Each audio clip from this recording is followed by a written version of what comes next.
Yo, yo, yo, what is up, dudes and dudettes? This is X-Teen Featurette. I'm Chris, and today I'm going to be talking about Arrow Video's release of Basket Case. This was sent to me for review.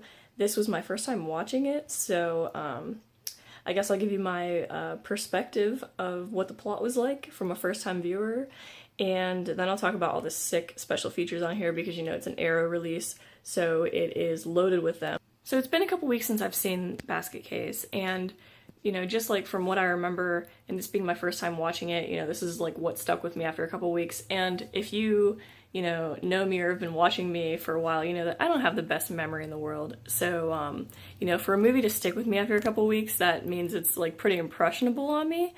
I have been known to like take notes and stuff on like movies, so I like keep them straight in my head. Like I'll make like weird, bizarre notes. I should share those with you in the future. Basket Case, like from what I recall, there was a dude, like a really like awkward looking guy, and he like, you know, wanders into some skeezy New York City hotel, which, more on that in a second, but he has like this weird awkward wicker basket, and there's just a bunch of lowlifes, and basically the plot unfolds that I believe he and the little creepy like Siamese twin in his basket, like they were unwillingly separated, I think at birth, and they're like trying to exact revenge on the doctors that did that surgery.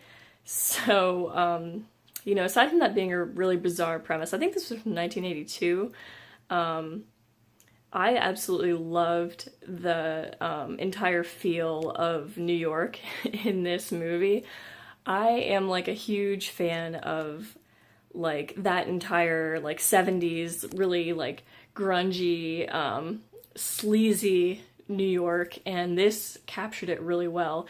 Like the dude wanders into this like, I think it's like, it's definitely like a hotel that like has like prostitution and stuff. I think they have like hourly, you know, rooms, but then there's like people that live there, I think, and he's like, you know, keeping like he's obviously doing like an extended stay at this place, and you know, there's like X-rated theaters everywhere on the streets, and there's like, you know, drugs, and you know, like I love movies with that feel, you know, like Taxi Driver, and like just all those movies like that. Like that is such a cool era, I feel like, and I absolutely love movies that take place in it. So that right off the bat, you know, all the neon signs and all the grunge and just filth, that won me over immediately, so kudos. But then so the brother that's carrying around the basket like meets some girl, and like a nurse or something, and you know, it's like his love interest, and he's like trying to bone her, and then like the his twin is like trying to like rape her or something, and then ends up killing her because he can't, and like it was just, you know, and then the brother's like mad at his little Siamese twin, and he's like, oh, you know, you were mad that she actually liked me, like I actually found a girl or something, and now you had to kill her. So he's like pissed because, you know, he's actually gonna get laid for once. I mean, you know, carrying around a wicker basket probably isn't helping your case there, bud, but, you know, it was a really fun movie. I feel like I'm like the last person in the world to see this. I know that there's at least two other sequels to it, so, I haven't seen those either, but, I probably will at some point, probably not in the near future because, you know, like I have a backlog, but I mean, who doesn't? So, what do you guys know about the sequels to Basket Case? Are 2 and 3 good? I watched this with Lou Switcher. He's seen it before. This was my first watch, and he said that he didn't really remember liking it. He didn't want to watch it for a long time because he said the movie sucked, but we both had a really good time with it whenever we watched it. I mean, I really enjoyed it. I thought that, I mean, I guess I can't really say, I don't want to spoil it because I just gave like almost the entire plot away, but the end, whenever the I think who, Belial, the little like Siamese twin guys like raping the chick, I was just like, well, this is a fucked up movie. So it was a lot of fun. I really enjoyed it. But on to the really cool part, and that is all the special features on this thing, which, you know, it's loaded. Firstly, to take a look at the cover arts, because, you know, it's reversible. I don't remember if this is the standard that comes, you know, right side out whenever you get it, because I'm always flipping my cover arts, I don't know why. So it looks like there's a little Belial popping out looking creepy as ever, and he honestly really did freak me out. Like, the look of him just like really made me like feel unsettled. And then the reversible art is Belial peeking out of the basket, black and white, looking super creepy. The disc has Belial peeking out of the basket. There's a booklet. We have the big brother looking super jaded carrying a basket. It looks like there's like a little tiny, there's like a little mini comic in here, so that's cute. You want to know what special features you get if you pick up this bad boy? Well, okay, this I love. It says brand new 4K restoration from the original 16mm negative by the Museum of Modern Art. And I'm a sucker for film, and I'm a sucker for, you know, things being restored from their original film. And okay, I'm sold. It did look amazing though, like, you could tell that it was like transferred from film. It was just like, I'm not sure how it looked before, if like you had like the DVD or anything of this.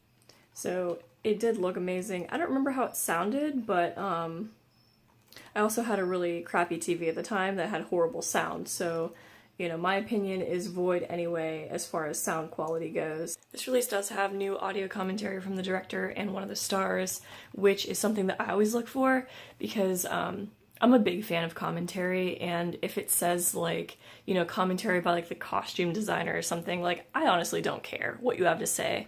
But if it's the director and one of the stars, or, you know, a couple, you know, co-stars, that is awesome, and I do want to hear that, especially if they're, like, you know, if it's a off-the-wall movie.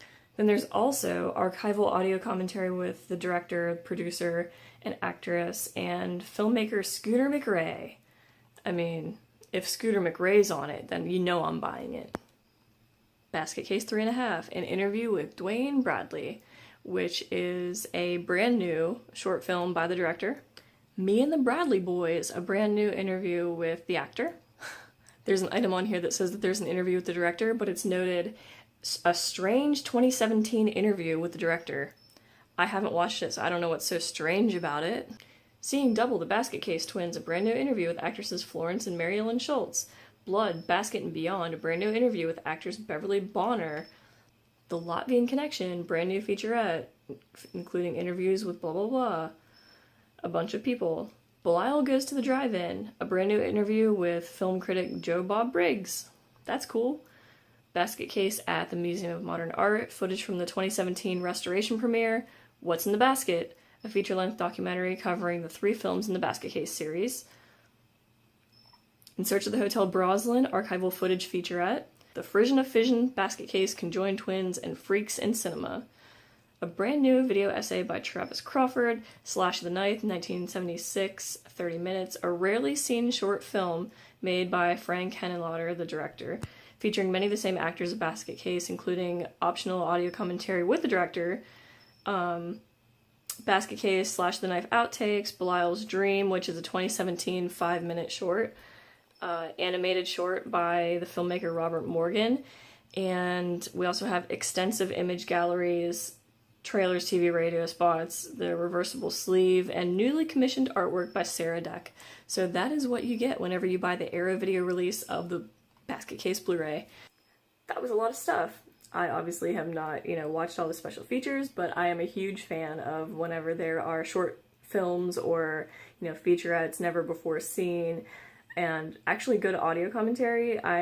You know, that's all you can ask for really in a release. So this has pretty much everything that you could want when it comes to Basket Case, and I think it's a really sweet release. You know, it comes with a booklet with like really cool stuff in it. Like I said, this is my first time watching Basket Case. I've not seen 2 or 3. I have seen Brain Damage, which was the director's like other really well-known movie, but I was a fan of Basket Case, so I think I'm probably just a fan of that dude's style. It was right up my alley, so I really appreciate, receiving this movie for review, and I highly recommend it. If you guys have any questions about it, I'm not an authority on the movie, but I have seen it. So, let me know what you think. Let me know if you guys, did you guys like 2 and 3? Because I want to check them out now. Thank you guys for taking the time out of your day to watch another X-Team Featurette review of Arrow Video's release of Basket Case.